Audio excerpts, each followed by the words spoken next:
कोई इसको चाहते हैं जो दीदी बोल रही है शायद हम लोग को मिल যায়। এখন কি চাইবো যে মোদি সরকার এলে আমাদের ভালো হবে। মোদি সরকার এলে তো ভালো হবে, সব দিবে। মোদি এলে দাদা করছে পাওয়া যাবে, মোদি সরকার চাইছে। पूर्वी खबर। जनसंपर्क अभियान। रानीगंज के अमकोला में विधायक अग्निमित्र पाल का डोर टू डोर संवाद। आसनसोल दक्षिण की भाजपा विधायक अग्निमित्र पाल ने रानीगंज के अमृत नगर स्थित अमकोला ग्राम पंचायत में सघन जनसंपर्क अभियान चलाकर चुनावी सरगर्मी तेज कर दी है। डोर टू डोर कार्यक्रम के माध्यम से सीधे जनता से रूबरू होते हुए विधायक को स्थानीय निवासियों की मिली जुली प्रतिक्रियाएं मिली, जहां एक बड़े वर्ग ने परिवर्तन को समय की मांग बताया। संवाददाताओं को संबोधित करते हुए अग्निमित्र पाल ने राज्य की सत्ताधारी पार्टी पर तीखा प्रहार किया और आरोप लगाया कि पिछले 15 वर्षों में क्षेत्र विकास से पूरी तरह वंचित रहा है। उन्होंने टीएमसी प्रत्याशी तापस बनर्जी को आड़े हाथों लेते हुए कटाक्ष किया कि उनके 10 साल के कार्यकाल में विकास का नामो निशान तक नहीं दिखा।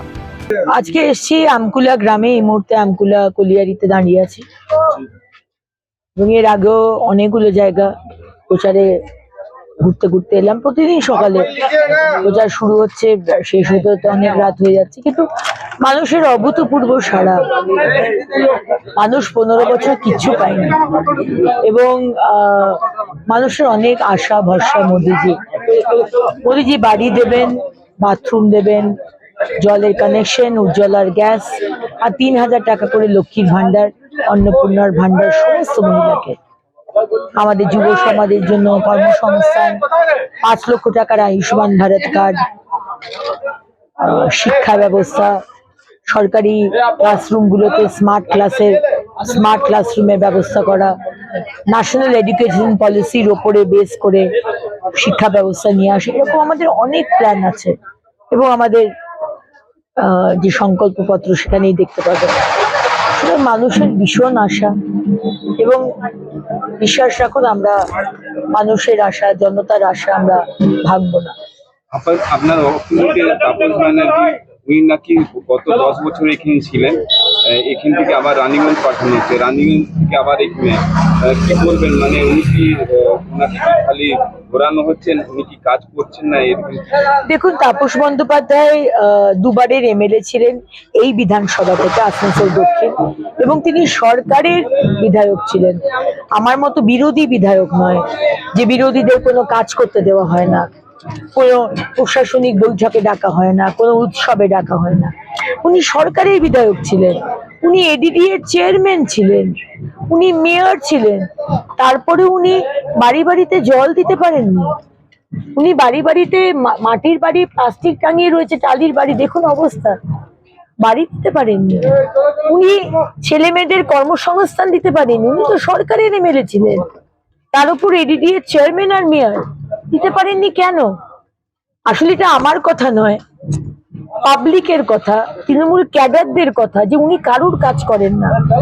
উনি শুধু বলেন উনি নিজে সৎ। হ্যাঁ, আপনি যদি সৎ হন, সে সৎ নিয়ে আমরা কি ধুয়ে খাবো নাকি? আসানসোল দক্ষিণের মানুষের আপনার সৎ কি ধুয়ে গ্লাসে নিয়ে খাবে? আমাদের কাজ চাই।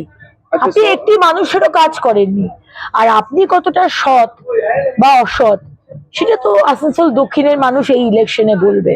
আমাদের দেখুন কাজের মানুষ চাই, যে মানুষটা প্রত্যেকটা মানুষের কাজ করে দেবে, পাশে দাঁড়াবে। আপনাকে তো দেখতেই পাওয়া যায় না। 10 বছর থাকার পর আপনি এত কাজ করেছেন, আপনাকে মমতা ব্যানার্জি কেন সরিয়ে দিলেন রানীগঞ্জে? আবার 5 বছর আপনি রানীগঞ্জে এত কাজ করলেন, আবার আপনাকে সরিয়ে আসানসোল দক্ষিণে দিল। তাপস বাবু আপনাকে সবসময় সরিয়ে দেয় কেন বলুন তো? আপনি যেখানে এত কাজ করেন, প্রশ্নের উত্তরটা না আসানসোল দক্ষিণের মানুষ দেবে 23শে এপ্রিল ইভিএম বক্সে। অপেক্ষা করুন। কি মনে হয় কি উনি কি কোথাও কাজ করেন না, ওই জন্য ওনাকে সরিয়ে দেওয়া হয় তাপস ব্যানার্জিকে? দেখুন, আজকে যে অ্যাক্টিভনেস দরকার, যে ডাইনামিজম দরকার, যে জিল দরকার, যে ডিটারমিনেশন দরকার, যে ইচ্ছেটা দরকার মানুষের পাশে দাঁড়িয়ে কাজ করে, সেটা তৃণমূল পার্টির নেই। তৃণমূল পার্টি এসেছে নিজের সম্পত্তি বাড়াতে। আমার কথা নয়, বাংলার মানুষ দেখছে। আমার সম্পত্তি যা ছিল সেটা কমে গেছে এই 5 বছরে। আর তৃণমূল পার্টির বিধায়ক আর সাংসদদের দেখুন, লাফিয়ে লাফিয়ে 3 ডবল 4 ডবল 5 ডবল 100 ডবল হয়ে গেছে। সুতরাং মানুষের এক্সপেকটেশন আর কিছু নেই এই তৃণমূল পার্টি থেকে। মানুষের চাহিদা খুব সিম্পল, খুব মিনিমাম, রুটি কাপড়া মাকান।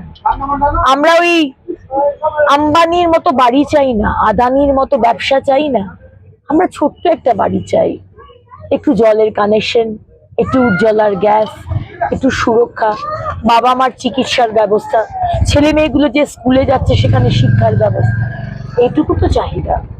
আর এই চাহিদা মোদিজি পূরণ করবেন, পূরণ করছেন 21টা রাজ্যে, আর এই রাজ্যেই পূরণ হবে 2026 চৌঠা মের পরে। 10 বছর তো তাপসবাবু ছিলেন, হাইমাস কটা লাগিয়েছেন, লাইট কটা লাগিয়েছেন। আমার মতো যারা বিরোধী, যাদের কোনো কথাই শোনা হয় না, এতবার বললাম বিধানসভায় মমতা ব্যানার্জিকে যে দামোদরের ব্রিজটা করে দিন, আপনি যদি করতে না পারেন আমাদের বলুন, আমাদের নীতিন গাডকারিজি মোদিজি করে দেবেন। উনি নিজেও করলেন না, করতেও দিলেন না। এখন আমরা তো সরকারের তরফ থেকে হাইমাস লাইট লাগাবার জন্য তো সরকারকে আনিনি। হাইমাস লাইট লাগাবেন একটা কাজ, কিন্তু মেন কাজটা তো হচ্ছে চাকরি, মেন কাজটা তো হচ্ছে বাড়ি বাড়ি জলের কানেকশন। কারণ জল জীবনে মিশনের টাকাটা তো মোদিজি আমার অ্যাকাউন্টে পাঠায়নি, ওটা মমতাদির অ্যাকাউন্টে পাঠিয়েছে, সরকারের অ্যাকাউন্টে। আবাস যোজনার কোটি কোটি টাকা তো আমার অগ্নিমিত্রা পালের অ্যাকাউন্টে আসেনি, শুভেন্দু অধিকারী বা শ্রমিক ভট্টাচার্যের অ্যাকাউন্টে আসেনি, ওটা তো মমতা ব্যানার্জি সরকারের অ্যাকাউন্টে এসছে। তাই আপনি যখন সরকারের বিধায়ক ছিলেন, আপনার কাছ থেকে এক্সপেকটেশনটা হচ্ছে যে আপনি ছেলে মেয়েদের চাকরি দেবেন। তাপসবাবু, আপনি কটা চাকরি দিয়েছেন আসানসোল দক্ষিণের ছেলে মেয়েকে? 40 লাখ ছেলে মেয়ে পশ্চিমবঙ্গ ছেড়ে বাইরে চলে গেছে পরিযায়ী শ্রমিক হিসেবে। তাপসবাবু, আপনি কটা মেয়ের অত্যাচারের পাশে দাঁড়িয়েছেন? যখন আরজি করের মেয়েটাকে খুন করে ধর্ষণ করা হলো, খুন করা হলো, আপনি প্রতিবাদ করেছিলেন? যখন দুর্গাপুরের মেয়েটা মেডিকেল স্টুডেন্ট, তাকে যখন ধর্ষণ করা হলো, আর আপনার মুখ্যমন্ত্রী বলল যে রাত্রির 8টার পর মেয়েরা বেরোবে না, তখন আপনি প্রতিবাদ করেছিলেন? তাহলে আসানসোল দক্ষিণের মেয়েরা আপনাকে কোন এতে ভরসা করবে যে আপনি আসানসোল দক্ষিণের মেয়েদের পাশে থাকবেন? বাংলা নিজের মেয়েকে চায়, আসানসোल दक्षिण নিজের মেয়েকে চায়। विधायक ने विश्वास जताया कि जनता अब प्रधानमंत्री नरेंद्र मोदी के नेतृत्व पर भरोसा कर रही है, क्योंकि लोग हर घर जल, रोजगार, महिलाओं की सुरक्षा और बेहतर शिक्षा व स्वास्थ्य सेवाओं की आस लगाए बैठे हैं।